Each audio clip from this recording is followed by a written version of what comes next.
तर सातारा लोकसभा निवडणुकीच्या पार्श्वभूमीवरती उद्या 7 मे रोजी मतदान पार पडणार आहे। निवडणूक आयोगाकडून सध्या जिल्ह्यात येणाऱ्या वाहनांची तपासणी सुरू आहे। मागील महिन्याभरापासून ही तपासणी सुरू आहे। वाहनांमध्ये मोठ्या स्वरूपाची रक्कम आढळते का हे तपासलं जात आहे।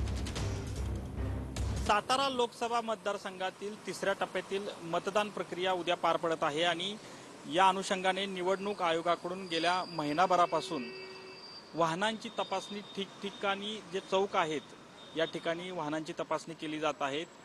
निवडणूक आयोगाकडून या वाहनांमध्ये हे वाहनं जी आहेत ती कुठून कुणीकडे निघाली आहेत याची माहिती घेतली जाते आहे। विशेष म्हणजे जी वाहन आलेले आहेत या वाहनांमध्ये काही पैशाची रक्कम आहे का, ती रक्कम जर असेल तर ती काय स्वरूपाची आहे, कुणा याची माहिती घेण्यासाठी हे तपासणी आता सध्या केली जात आहे।